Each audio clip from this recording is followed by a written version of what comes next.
մինչև 26 թվականը կառավարությունը քայլեր կձեռնարկի, որպեսզի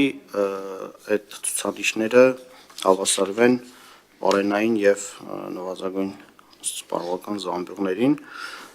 այսինքն ոչ թե մինչև 26 թվականը այդ զամբյուղներին կհավասարվեն, այլ մինչև 26 թվականը քայլ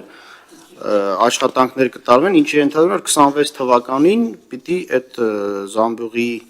զամբյուղների արժեքների ուրեմն չափերը ունենանք։ Այսինքն դա չի նշանակում, որ 21 թվականի հունվարի 1-ից հնարավոր 26 թվականի մարտի 1-ից, այսինքն խոսքը վերաբերում էր քայլեր ձեռնարկելուն։ Հիմա ներկայացնեմ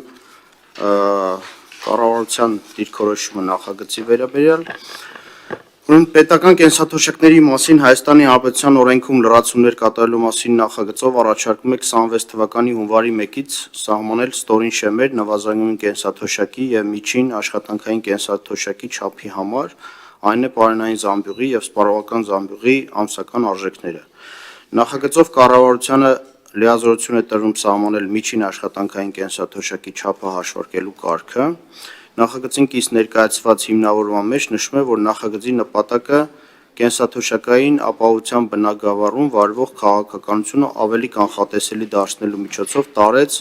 հաշմանդամություն ունեցող եւ կերակրողին կորցրած անձանց համեմատաբար բարեկեցիկ կյանք ապահովելն է։ Հարկ ենք համարում նշել, որ կենսաթոշակի չափի եւ սպառողական ու պարենային զամբյուղների արժեքների միջին փոխկապակցվածության եւ համաչափության ապահովումը կառավարության կողմից իրականացվող քաղաքականության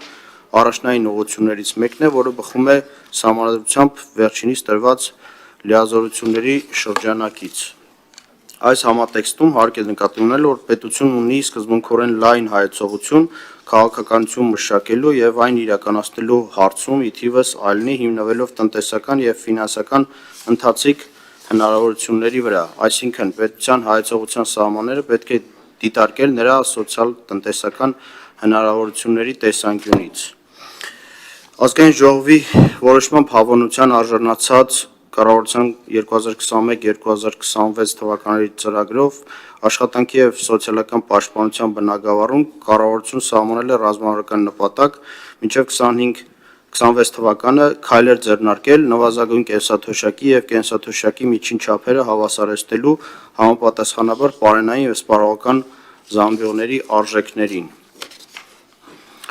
Հարկ ենք համարում նշել նաեւ, որ նախագծով առաջարկվող երկու կետերն արդեն իսկ ամրագրված են կառավարության որոշմամբ հաստատված միջոցառումների ծրագրով,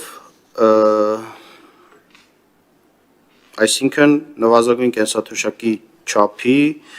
եւ միջին կենսաթոշակի չափերը համապատասխանաբար հավասարեցնել պարենային եւ սպառողական զամբյուղների արժեքներին։ Նշեմ նաեւ, որ հնգամյա ծրագիրը իրավական, բայց բնույթով քաղաքական փաստաթուղթ է եւ իր մեջ ներառում է գործադիր մարմնի ստանձնած ոլորտային հանձնառություններ, որոնք իրականացնելու է իր կառավարման շրջանում։ Այդ հանձնառությունների մասնակի եւ ընտրողական մոտեցումամբ օրենքում ամրագրելն առնվազն պիտի հիմնավորված լինի։ Տվյալ դեպքում քննարկվող հանձնառության հիմքում պետության սոցիալ-տնտեսական իրավիճակն է եւ նպատակահարմար չէ օրենքով սահմանել։ Այն օրենքով սահմանել նպատակահարմար չէ նաեւ այն պատճառով, որ հնգամյա ծրագրով սոցիալական ոլորտին առնչվող հանձնառություններն իրականացվում են ըստ պլանավորածի։ Հավելեմ, որ նվազագույն կենսաթոշակի չափը դեռևս 2023 թվականի հուլիսի 1-ից արդեն իսկ անցել է Համաշխարհային բանկի կողմից ընդունված մեթոդաբանությամբ հաշվարկված պարենային զամբյուղի արժեքից։ Ինչ վերաբերում է մինչև 2026 թվականն իրականացվող գործողություններին, օրենքով ամրագրելու առաջարկին հայտնում ենք, որ նշված զամբյուղների ձևավորման վրա առկա են բազմաթիվ եւ փոփոխական ազդեցություն ունեցող գործոններ, կախված նաեւ երկրի սոցիալ-տնտեսական վիճակից։ Հետևաբար օրենքում նման դրույթի ամրագրումը բյուջեների կատարման տեսանկյունից արդեն իսկ ներկայացված հիմնավորումներով ընդունելի չէ։ Այդուհանդերձ կառավարությունը յուրաքանչյուր տարի դիտարկում է կենսաթոշակների բարձրացման հարցը հարկաբյուջետային հնարավորություններից ելնելով։ Բացի վերնշվածից տեղեկացնում ենք նաև, որ նախագծի հիմնավորման մեջ ներկայացված պարենային եւ սպառողական զամբյուղի հաշվարկման հիմքում ընկած Առողջապահության նախարարության կողմից մշակված սննդամթերքի կազմի, կառուցվածքի եւ էներգետիկայի վերաբերյալ նորմատիվները բավականին հնացած են եւ ըստ այդմ կարիք ունեն արդիականացման, որի պարագայում ակնհայտ է փոփոխությունների կենթարկվեն նաեւ նրանց արժեքային մեծությունների վերաբերյալ վիճակագրական կոմիտեի կողմից հաշվարկվող եւ հրապարակվող համապատասխան տվյալները։ Միաժամանակ արկա չեն գնահատականներ արդյոք սննդամթերքի ներկայացվող կազմը հնարավոր է լիարժեքորեն ապահովել ներքին շուկայում դրանց ներմուծման կամ ներքին արտադրության ներկայիս ծավալների ու գների պայմաններում եւ դրանց անհրաժեշտ ծավալներն ապահովել ինչ ազդեցություն կունենա սննդամթերքի շուկայի եւ այս կամ այն ապրանքի գնի վրա։ Ելնելով վերագրյալից օրենքում լրացումներ կատարելու մասին նախագծի փաթեթի ընդունումը նպատակահարմար չէ եւ առաջարկում է այն անել շրջանառությունից։ Թերևս այսքանն է սպայն, շնորհակալություն։ Շնորհակալ եմ պարոն Խաչատրյան, հարցեր տալու հնարավորությունն եք, համեցեք տիկին Բաթոյան եւ հետո պարոն Վարդանյան։